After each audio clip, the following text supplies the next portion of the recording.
So, I hope you guys could see me clearly. I was having some issues with lighting because, like I said in my last video, the lighting here is crazy. I have a light above me, I have a light in front of me, and it's nighttime now, so the lighting is under control. But in the daytime, the lighting is crazy. So when I do film in the daytime and I look washed out facially, it's because A, I either just got off of work, or B, it's the lighting and a combination of both. But I'm speaking really low. It's because it's late. I had a full day today. I had a partial shift. So I worked at 6:30 a.m. to 11 a.m. and I got in, got my groceries, watched my show, slept, blah, blah, blah. And I just came back from going out just for a walk with my coworker, the other traveler here. After our shifts, we like to just go out for a walk and we get some drinks and just like let some steam off because our shifts are hard. So I just came back from there and that's why I'm like semi-dressed.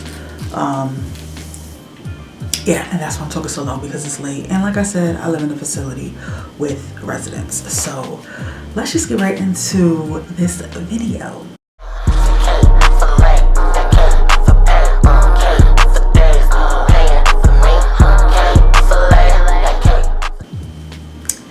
Okay, so if you are new to my channel, I am a travel CNA currently, for now. And I am on a travel assignment in Wisconsin and I made a month today.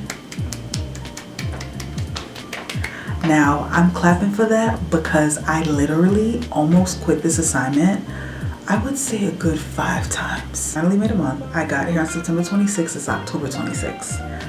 But I feel like I've been here for like 7 years. Like I feel like I'm like incarcerated, if that makes sense. Why I feel like I'm incarcerated is because no Ubers come here. So when I leave this assignment, somebody from the facility is gonna have to drive me to the airport. I can't just call an Uber on my own and just bounce. So I think that's part of the reason why I didn't leave as much as I wanted to, because if I wanted to, I would have packed up my stuff, took Uber and left. But because I can't take an Uber, to have to depend on somebody from here to leave, and obviously you won't have to tell them why you're leaving and get into all of that. I really didn't feel like getting into all of that. And then like, I'm here to make money at the end of the day. I'm here to make money to accomplish my goals, and it just doesn't make sense for me to just up and leave and pay all this amount of money to go home and my flight and all of that, and then go home with just a few checks, like, you know. So every time I wanted to leave, that's what I thought about, like the money, the goals I have for the money, and just accomplishing something. I've been here a month. I've gotten at least 3 checks so far. Can't discuss how much money I'm getting and all of that because I know y'all want to know that. And honestly, I don't really care about telling y'all how much I make. It's not a secret. I have my my agency is on my Instagram, so you can hit her up. But this contract, I am paid around, with overtime and everything, I get around, I would say $1,200 a week. If I do like more overtime, it'll be like $1,300 a week. Apart from the overtime, I get at least like 950 or 950 a week. So the checks vary depending on like the hours and stuff. So let me just tell you guys my pros and cons of being here and also working as a travel CNA. Pros here is that obviously I'm making money, and I get paid every week, which is what I like because weeks go by fast, especially when you're working so much. You know, you get paid Friday and then boom, you get paid the next Friday and then boom, the next, like, so your checks accumulate faster. So I love that. I love getting paid every week. Another pro I would say is, I think that's pretty much it for me. You know, it's nice to be somewhere else other than New York and to meet different people. I met my traveler. That's another pro. I met my fellow traveler, and amazing person. We bonded immediately. we're always like in each other's rooms, just talking, going out. Like, there's not really much to do, but like there's a few bars, we go to the bars. He's a smoker, so he smokes, and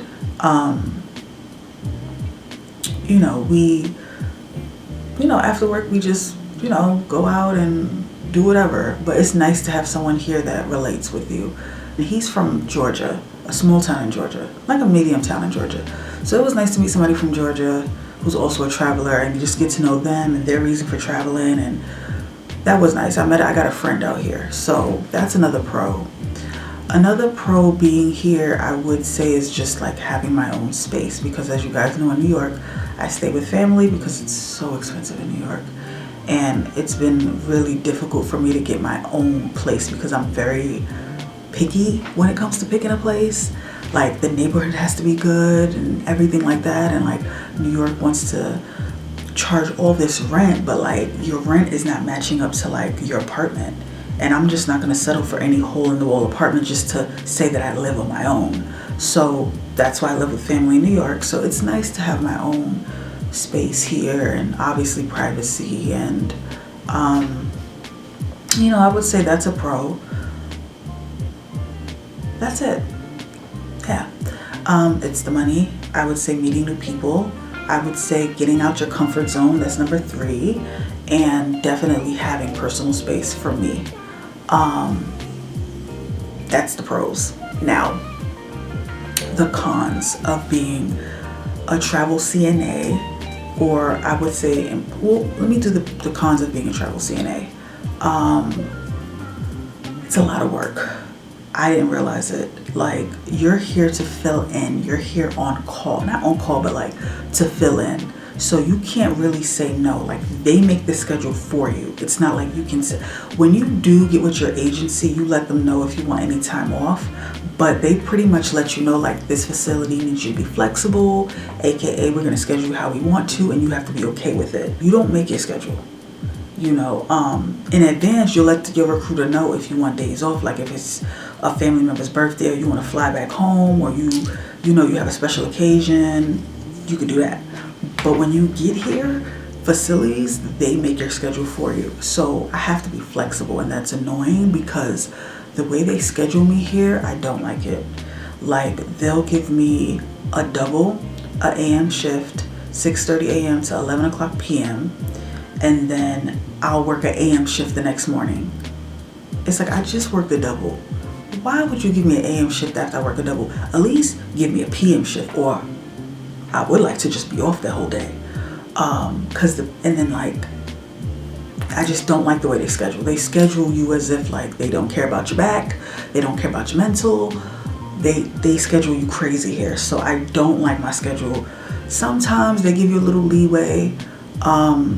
My new schedule that's coming up is actually way better because I complained to my recruiter. I had a lot of complaints. I let her know they need to stop scheduling me doubles in a row, or if you're going to schedule me a double, make sure I'm off the next day, because that's a lot of work on the body. When I worked in New York, I worked day shift, but I worked my first facility, I worked day shift part-time.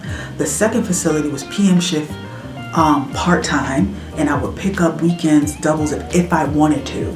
It was never like, you just schedule me doubles. That was like a privilege to them. Like, they would ask me, can I work a double? Or I would ask them, can I work a double? But here, they just schedule you doubles without asking you, and I don't like that. But I get that. I keep forgetting, like, you're here as a traveler, you got to do what they say. When you're staff and you work home, you have a lot of say-so, and obviously you're scheduling what you want to do, what you want to work, what you don't want to work. But when you're a traveler, you don't have that say-so. So you have to remember that when you want to be a travel CNA, like, you're going to have to work at times you don't want to work. You're going to have to work double shifts when your body is hurting.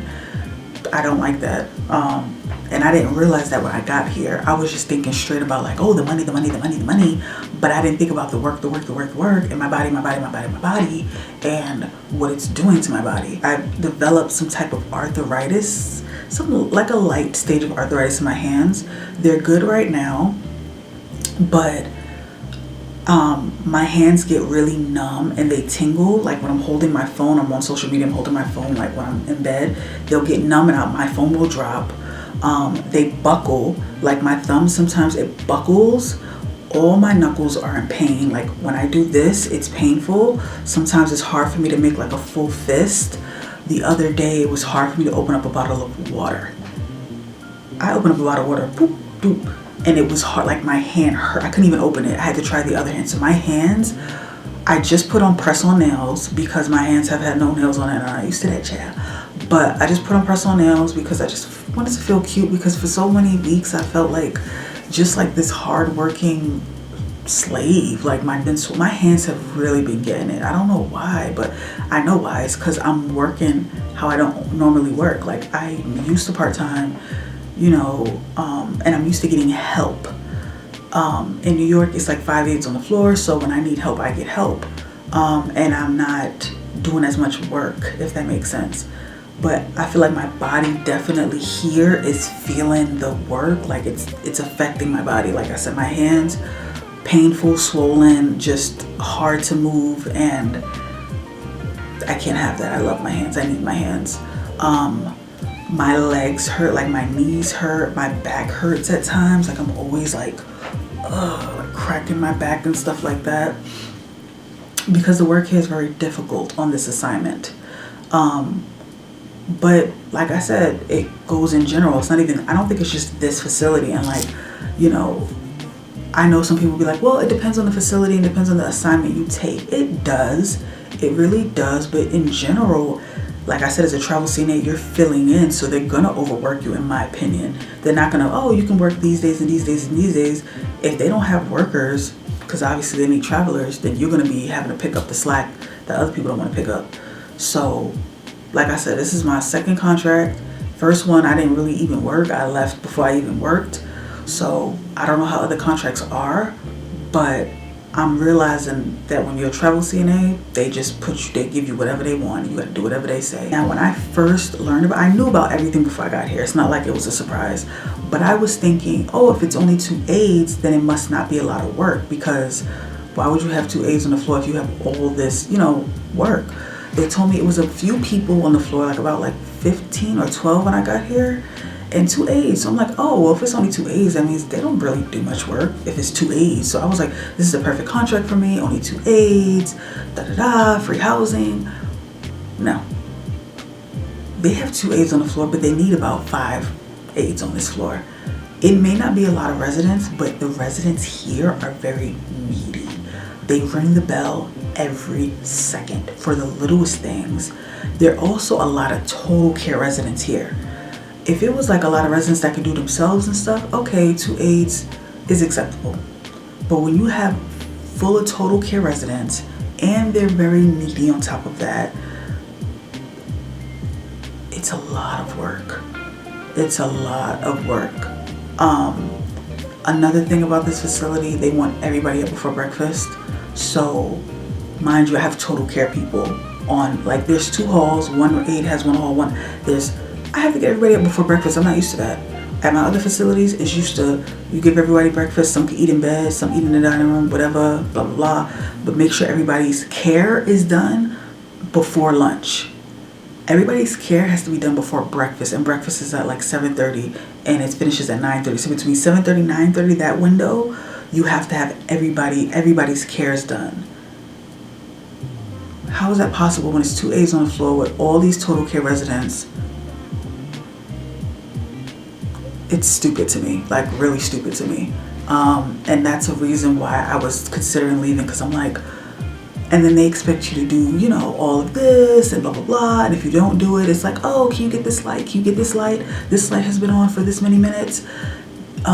They have this thing here where it's like a little phone. It tells you how long the bell's been ringing. Usually I'm not used to that. It's like you get there when you get there. You try your best, but you get there when you can get there.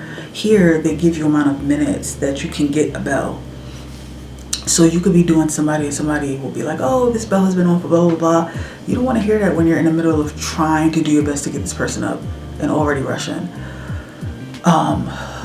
That's what I hate about being here. It's just a lot of work, And I didn't,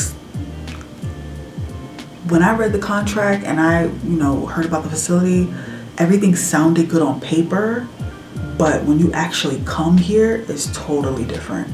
And my recruiter knows this. I'm not saying anything new. My recruiter knows this. I don't blame my recruiter because like a lot of the times they're just getting papers and word of the mouth as well. But you won't really know unless you experience it here. Of course, they're not going to say, oh, it's a lot of work. Yeah, it's only 2 days, but of course not. They want people to come. So they're not going to tell everything to my recruiter. So my recruiter's just going off of what the facility's telling them.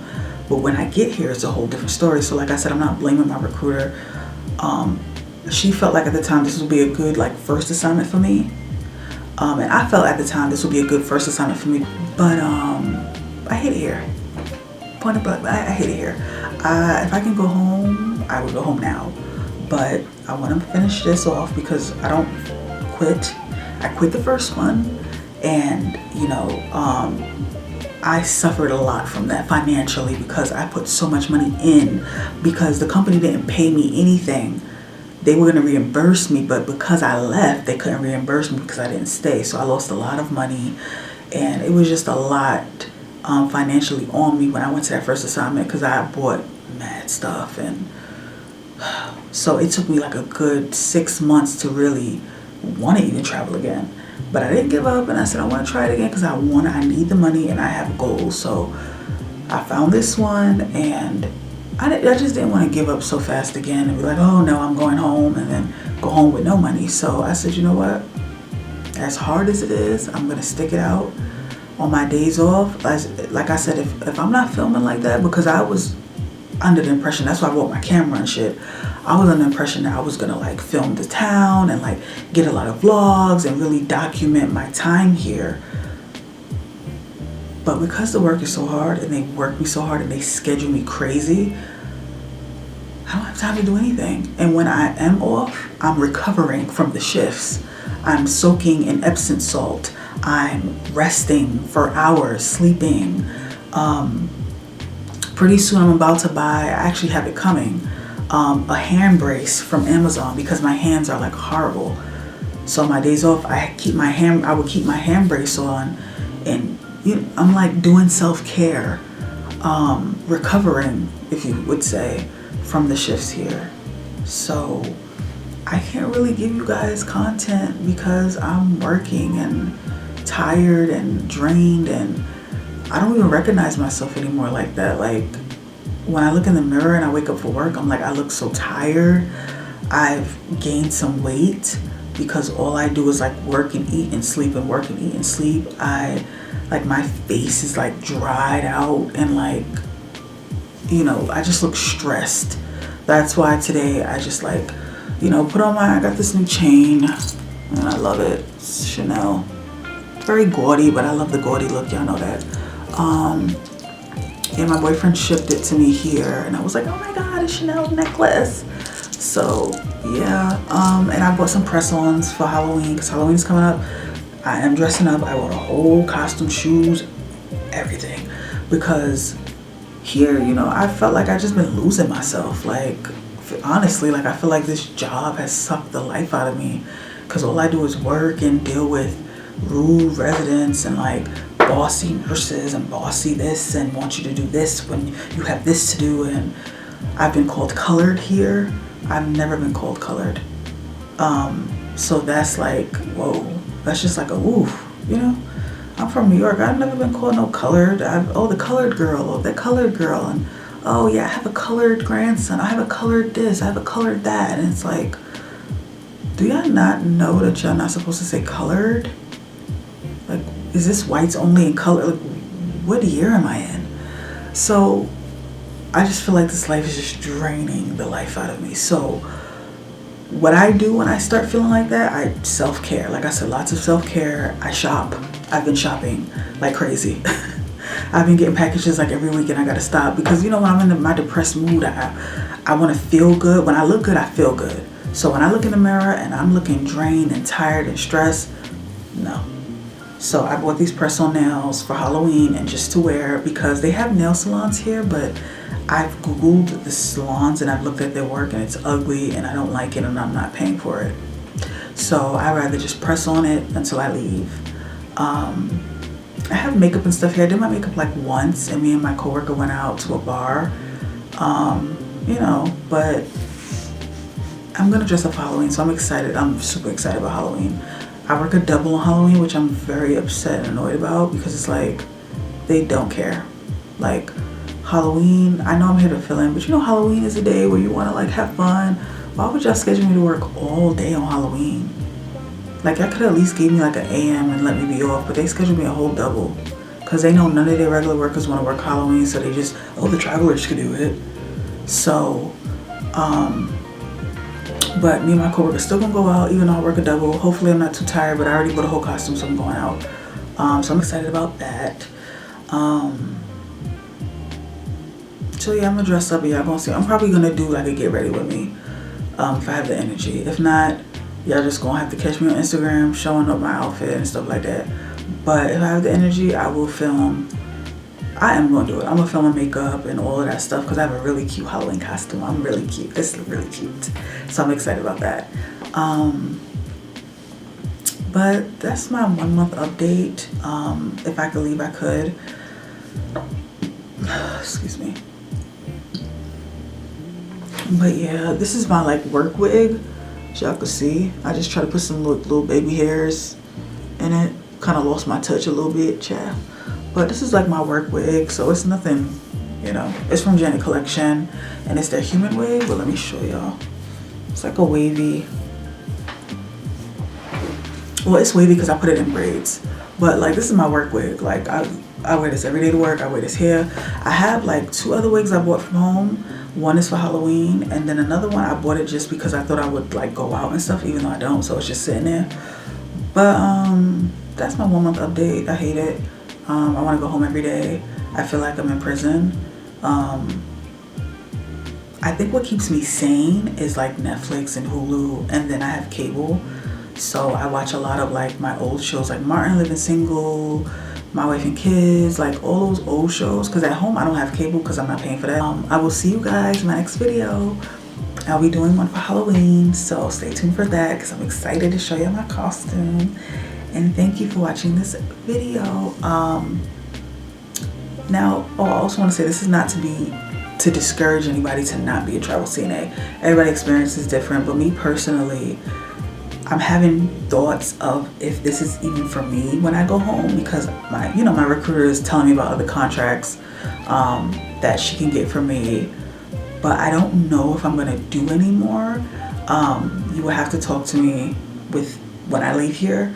So we'll talk when I leave here. But right now, it's on the up. I don't know, because just the experience of all the hard work and being away from my family, and I don't like it. I think if I do take another contract after this, my boyfriend will have to come with me. And originally he was, because I thought I was getting an apartment off of the campus and he was gonna live with me and we were gonna work together. But because I live in the facility, he can't live here. So I think the only contract I'll be able to take is if I can get my own apartment off of campus and live with my boyfriend, or figure it out, because I don't think being away from my family is for me. I love family. Like, I'm very family oriented. My family and me are very close. So to be away from them for so long is like, you know. So I don't think I would do another contract unless I really, really research it and really, you know, do all of that, because the work on my body is not worth it. It's not. But yeah. So that's my experience so far for this month. I love you guys. I'm tired. It's late. And I will see you guys in my next video.